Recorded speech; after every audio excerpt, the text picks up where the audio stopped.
Welcome to Silicon Valley Successes.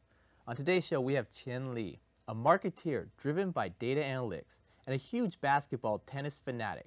He graduated from Cal Berkeley with extensive analysis consultant experience with Fortune 500 companies. In 2016, he founded SparkAmplify, an artificial intelligence-powered media outreach SaaS platform that helps brands maximize their press coverage. And we're going to interview him in a second.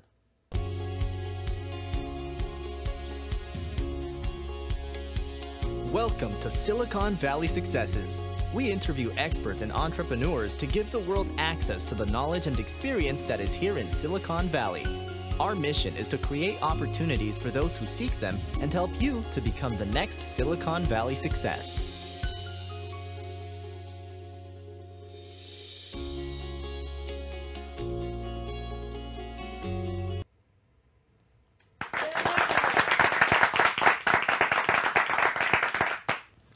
Chien Lee, welcome to Silicon Valley Successes. So, first question for you. What does your company do, SparkAmplify, and how does it help startups? Well, first, Sean, thanks for having me today on Silicon Valley Successes. And with SparkAmplify, we created an AI-powered platform that basically streamlines the media outreach process. And how does it help startups? We basically allow the startups to be able to tell their story, and we put basically in front of the right people in front of them, and hopefully be able to get them covered on the media. So, quick question then. How many other companies out there have a similar product to you or doing the exact same thing? Or what separates you? Well, so we try to focus a lot on, the relationship building. So instead of the traditional sort of the email blasting, we pride ourselves in providing the necessary information for the brands themselves to be able to build this long-term relationships with these media influencers. Okay, then I guess let's step back a little bit. Okay. Tell me what PR is exactly. Well, PR, it's an acronym for press public relations or press release, right? So with that, it's usually in a situation where a brand that they're in the process where they need to get their information out to the presses and through the presses to be able to share their information. So that's the PR process. Whereas for us, we take that to another level, whereas utilizing AI, artificial intelligence, to be able to analyze what these media influencers are currently maybe writing about. Currently right now, we've analyzed over 1 million articles. Oh, wow. And we profiled close to about 80,000 media influencers in this space. Now, is that just in California, US, world? It's worldwide. Really? And so currently right now we're heavily focused on the technology sector, but we're also looking into gaming as well as other industries such as design. Yeah. So if I'm a startup, when would I come to you and say, listen, we have a new product, we need people to know about it? Do I wait till I've created it? Do I wait till I have the MVP? Or do I just come to you with a napkin, idea on a napkin and go, hey, Chien Lee, help me out? Well, that's a good question. I mean, usually people think of the PR process when, the brand is all mature and ready to go. I actually take another view to this, actually. With PR, obviously, there is that PR agency side of it where you can actually go to an agency, whereas our service is a SaaS platform, which is just a self-service model. So for a brand or a startup sometimes, they don't need to, they can actually do this while their business model is evolving. And so to answer your question, I mean, it is good to engage with PR as early as possible because through that process, you're also validating, let's say, this model or this product that you're building. And also at the same time, through press release or through PR, you're actually engaging with potential early adopters of your product or service. So these are all things that will help startups eventually down the road, when they do become, let's say, a more mature, but then again, they're basically tapping into that resource and be able to validate their business model upfront, early in the game. So then who's talking to the PR companies? Is it the marketer or the CEO or the salesperson? Because an early stage startup might only have 2 or 3 people in it. So would the CEO be the one that would reach out to SparkAmplify and go, listen, we really want some help. Can you help us? Well, so that's the problem that we've identified as well. Usually with startups, the teams themselves are not as, let's say, well structured, because potentially it's a three-man team, Yeah, right? especially 3 engineers. I'm guessing none of them have ever done social media. Exactly. I mean, honestly, I don't know anything about PR. I'm so excited for you to be here to learn. And I'm guessing there's a lot of other entrepreneurs or early stage companies that are in the same situation. They don't really know the difference between PR and marketing, when to use what, and when to use SparkAmplify. Yeah, so like I said, I mean, PR usually is something that people don't, it's sort of low on the totem pole, because either they don't have the budget for doing something that's full blown, or maybe they don't have any sense or clue of how about doing it. That's sort of the problems that we are solving with SparkAmplify, because not only is it a subscription-based model, but also at the same time, we have lowered the barriers in terms of entering the space, in the sense of startups themselves, whether it be an engineer founder, or he or she could be someone with design. Even though they don't have, let's say, a PR background or marketing background, we try to minimize the process so that they can actually do what they do best, which is to tell their story. And like I said, we put the right people in front of them and let them, tell the story that they know how. So if I'm an engineer and there's 3 of us on the team, Yep. and the CEO or my co-founder, whoever it is, tells me, Sean, we want you to go out and start contacting PR companies. I have no idea what I'm doing. So I reached out to SparkAmplify to help me. How long is the training for me to be able to figure out how to use your solution? Well, it takes like less than 10 minutes to set up, actually. Wow. So the first step is usually we try to build an impression, in the sense of through our Facebook-like visual profile. That in itself is helping you tell your story. Secondly, in terms of the identification process of it, we've actually, through our artificial intelligence, identified through our network of 80,000 profiled media influencers to be able to recommend to the ones that are more relevant to your product or industry space. And lastly, it's data driven, so we have the necessary analytics, and we arm our users with the necessary insights, so that they can actually go back and say, hey, what did I do right, what did I do wrong, and how can I improve on that? So we created this proprietary thing called social proof index, which basically is like, let's say, our credit score. But the purpose of this is to be able to allow our users to know what they're doing right, and or what they're not doing right, and how they can improve on it.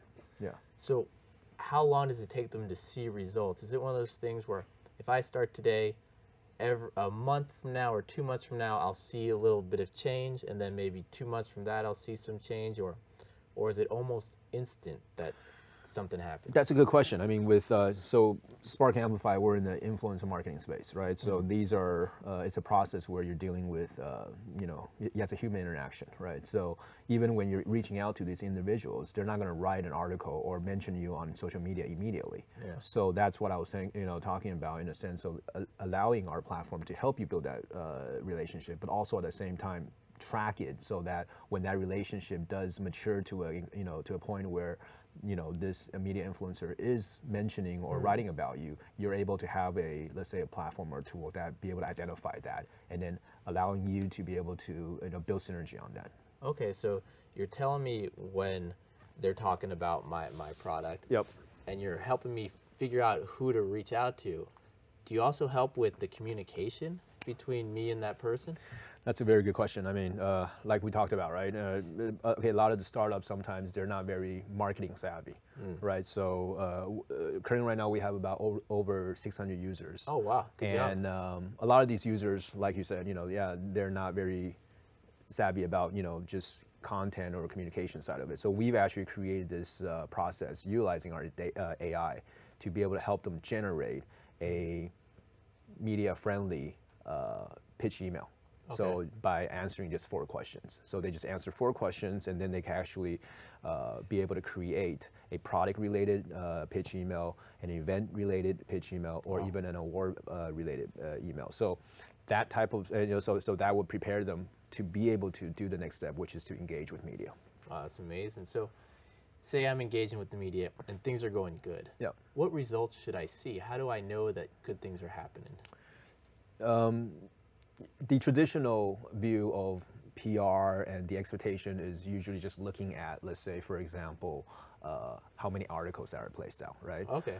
My view is actually a little bit different, which is more holistic in the sense of the social proof process built up actually includes not only just, let's say, physical articles that's being placed, but also looking at, let's say, social media mentions and social shares. Okay. Also, as well as, these outlets in terms of the impressions and reach. Oh. Lastly, also looking at in terms of, your brand, how visible it is on the, search engine or, that type of stuff. So those three components are actually the key elements of our proprietary social proof index. Wow. So basically, by looking at an index number 1 to 100, okay, that basically is indicative of that, the three components, which I view them as a key success factors of a PR outreach. Yeah. Okay. Yeah.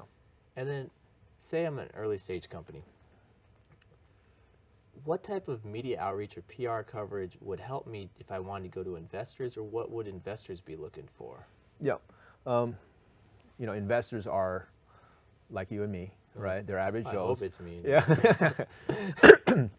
It's just that they have a little bit more money, I guess.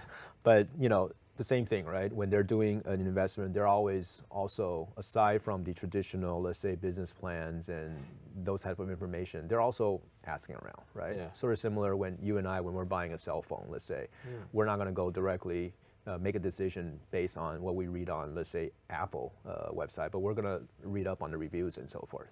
Okay. It's the same concept, so with investors, it's also the same thing. Whereas, startups that are going to be engaging with, let's say, a next round of funding, whatever, it is wise to begin the process of media outreach and also be able to get placements on some of these mainstream or very niched bloggers or, news outlets, so that from an investor perspective, they're also looking at what are some of the things, positive or negative, is being said about, let's say, your business model, which can actually help move the needle in terms of getting that funding. Okay. Yeah. And then when I start PR, say I didn't use your product, what would I currently have to do to reach out to a PR media company or get some press releases? What's the current model that's happening? Well, the current model is, there's the the more of the budget model where, let's say, if you have the money, you can actually go hire, let's say, PR agency to do this, which what would something like that look like for cost-wise? Cost-wise, it could range anywhere from $3,000 to $5,000 to even upwards. Per month? Per month, right? Okay. So that is a little stiff on the, the Are you guaranteed results for that, or is that just a retainer? Sometimes, from the industry-wise, there's not that much guarantee that goes on, right? So it's it's more of a process that needs to go through, and especially at the initial engagement, sometimes the the results are limited. Okay. So that's the traditional process where, let's say, you do go and identify a PR agency to work with, or you can do this by yourself, which is very manually intensive in terms of in terms of building that. Well, what would that look like if I did this myself? Well, so obviously you wouldn't have that relationship with these media, right? So a lot of there would be a lot of grunt work in terms of doing the research, identifying people that may be interested in your story. Okay. And so that's sort of the space where SparkAmplify helps you. So instead of you spending the time, let's say if you want to do this by yourself, instead of you spending the time doing the research, we take that off your back because we have the necessary data and the algorithm to be able to analyze it, and we let you do what you do best, which is to tell your story. Okay. And so that's sort of how it works, where instead of you doing the research, we actually do it for you, and then we and then also we track it too. So okay. Yeah. But say I want to do this on my own, and I reached out to these PR companies. What type of information do I send them or give them? Do I just cold email, or do I give them like a one-pager on the company? Yeah. What does that normally look like? So usually with, let's say, in an event-based PR outreach, it requires, let's say, a formal press release. That's from the standpoint or the position of the company itself. Trying to, identify what's the newsworthy, product or identification, and then showcasing it to all the media and see if they're interested in picking up the story.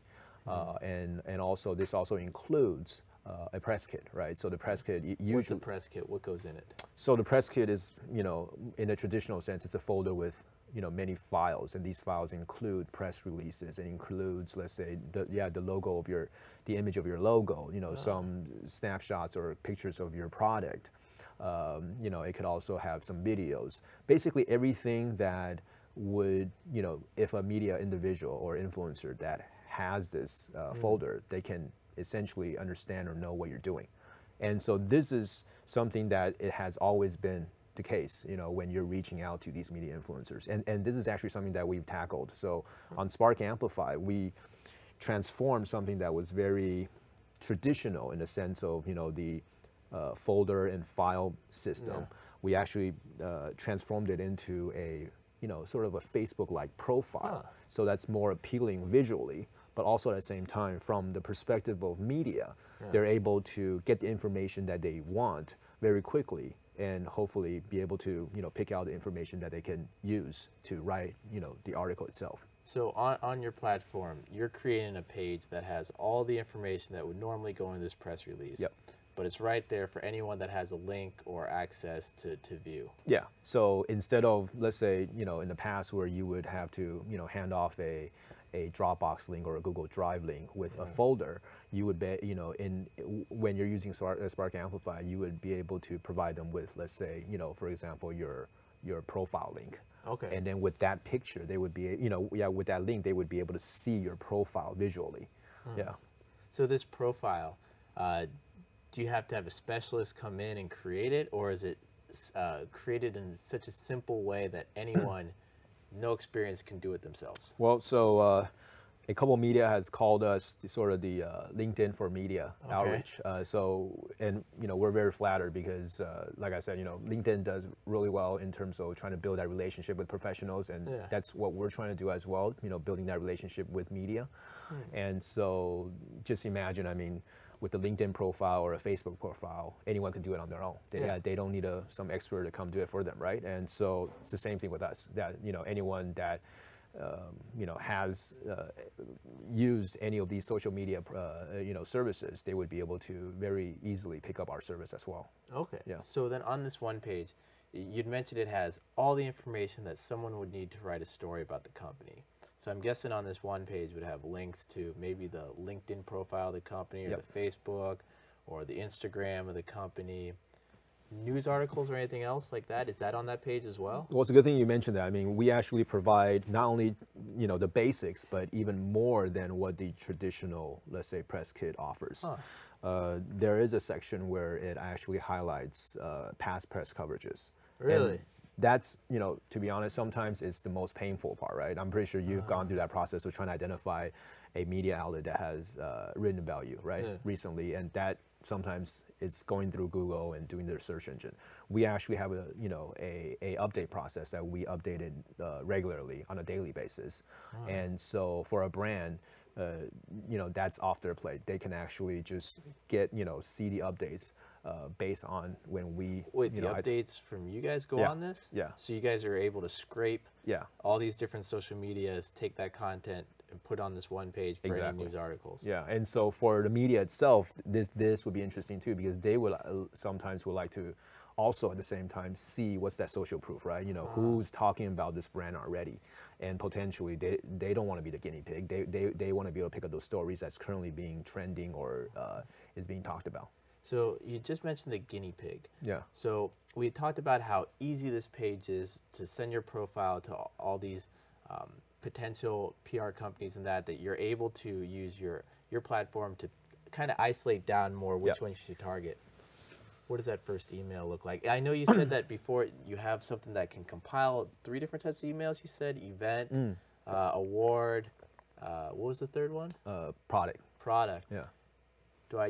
How do I decide which of those emails or a different email to send on that initial email to a random PR person of the 80,000 that your platform offers? Yeah. So for example, CES is around the corner. Oh yeah. And this time around, CES, as one of the largest startup event in the world, actually, with the Eureka Park this time around, with about 1,200 startups. Will you be there this year? I'm actually heading out of flight after this. Oh, wow. Yeah, yeah. It's going to be a busy day. Yeah, yeah, it is going to be a busy day. And currently right now, over 100 users that's at the CES event is using our service. Congrats, man. And that's good. Thank you, thank you. That's amazing, actually. Yeah, and so currently right now, there are users from all different worlds, parts of the world. And what they do, obviously, is prior to the event itself, because the event hasn't happened yet, it's happening tomorrow. What they've gone through is they've gone to our platform, they set up the profile, and in this case, it is an event. So they can actually set up an event-based pitch email, and then be able to send it out. And what's interesting is we've actually added something that's customized in a sense. So based on this event, we've actually analyzed who are some of the media that have been following the CES event or have written in the past. And most likely will be there. Well, most likely will be there, as well as will be interested in reporting about this event. So by providing that type of customization, these 100 or so startups that are currently using our platform for this event, they're able to, once again, they don't need to do the research. They have, we've already done it for them. And so it's basically putting them, just allowing them to tell their story to these individuals based on their product category. That's amazing. Now, you said you're working with startups. There's 100 startups that are going to be at this event. Yep. But your product sounds like it could be used for any size company and actually pretty much anywhere in the world. Is that true, or are you focused right now U.S. early stage companies? So currently right now, about 70% of our users are startups. Okay. And in fact, I mentioned, right, there's about 100 startups that's using our product out in CES, but we actually have enterprises that's also at startups that's using our platform service as well. Okay. In fact, one of the largest delegation this time, company representing Taiwan, LIDAR, is using our service as well. So currently right now we're, startup is definitely something that I have a great passion about. So I definitely do want to be able to facilitate and help them as much as possible. But also at the same time, I mean, yeah, you're right. I mean, aside from the startups, a lot of the SMEs, the small, medium-sized businesses, even the enterprises, they're looking for new ways of engaging with media. So with that, how does 2019, I mean, I don't want to date this episode because I know it's going to be a popular episode for years to come. Yep. What does 2019 look for SparkAmplify? What are some of the milestones you're going to try to hit this year? Yeah, so we're actually very excited about 2019. Like I said, 2018 was a year where we wanted to beef up on our team building. So currently right now we have about 15 people. Oh, wow, that's a huge team. From software engineers, data engineers, UI UX designers, and even, growth marketers. These are our 4 components. We build up our solid team, people with solid experiences, as well as from top-notch worldwide universities. And building the team was one thing. Also, at the same time, we wanted to have a solid product. So our product will be coming out of beta in 2019. So that will be also another milestone for us. And lastly, I think is building references. Customers, 2018 was a good year for us. We were able to build customers not only from the individual brand perspective. We also are working with a lot of the startup organizations, as well as these events such as CES, such as MWC, such as some of the Rise and startup events itself. So it was a year. In 2018 it was to build up these things, and 2019 it will be sort of the accelerated growth. On top of that foundation that we built up. So with this growth of the startup that you've started, it's only been a little over 2 years now. Yeah. Give some advice to some entrepreneurs out there on starting a company that first year and that second year. Yeah. Kind of the, being pushed forward, the drive, the challenges you faced, some hurdles you overcame. Well, I gotta admit, I mean, for me, I'm late in the game. I'm actually 42 this year, right? So you look young, man. so I guess now they start gray hair and they'll start falling out. So. Exactly, and it's on an accelerated process. Since I'm doing the startup now. But you're right. I mean, it has only been 2 years, but these 2 years we've done a lot. And in fact, but from day one we set out that this is going to be a global startup. Okay, it's going to be a global startup, but also at the same time, we want to engage with users. So like I said, currently right now we have 600 users, over 600 users coming from 25 countries. Wow. And of these 25 countries, I've put together a SparkAmplify early adopter program. Okay. Basically identifying. Talk about that. Well, so that's a program where we want to be able to engage with users from various parts of the world. So currently right now we have, we call them brand ambassadors in different parts of the world that are heavy users of our product, and they would like to learn about new releases, new product functions, and so forth, right? Okay. So these individuals are helping us to not only shape the direction of the product, but also at the same time helping us to be able to put out a solid product in the sense of, from a UI perspective as well as a user experience perspective.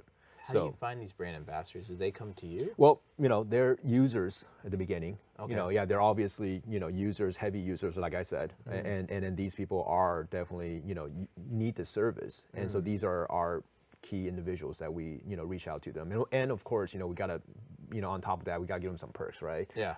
Additional credits, as well as, getting, to be able to access, some of the newest functions. So currently right now we're running 2-week sprints. We're doing Scrum development. So every 2 weeks we have new features coming out, and those are the people that get first dibs on accessing those features. Wow. And then they pride themselves on it, with that type of leverage, I guess. Yeah. Okay. Yeah. So to recap a little bit of what we talked about today, we talked about the whole process from if you're a CEO or a founder wanting to reach out to PR companies, having to create different types of emails for them, emailing them, finding who they are actually, creating your press kit, figuring out when the right time is, either it's before an event or it's after an award, how it can help build your brand and get you out there and noticed. I mean, it sounds like there's quite a bit to this PR thing that most startups probably have no idea about. Yeah.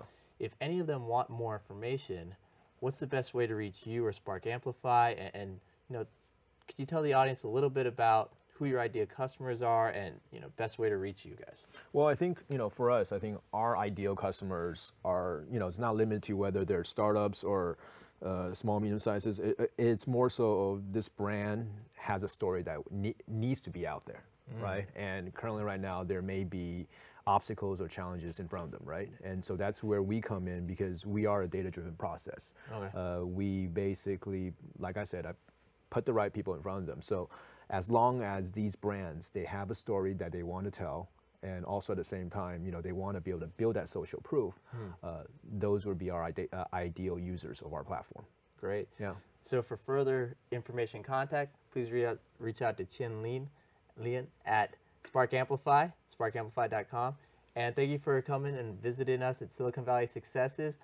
Visit our website, our Facebook page, and we look forward for our next episode with Elisa Yu from Anchor, Taiwan. Thank you. Thank you from all of us at Silicon Valley Successes. We hope you found the information presented today useful in your path to success. For further information on accessing the resources in Silicon Valley, you may visit us on the web at siliconvalleysuccesses.com, on Facebook and YouTube.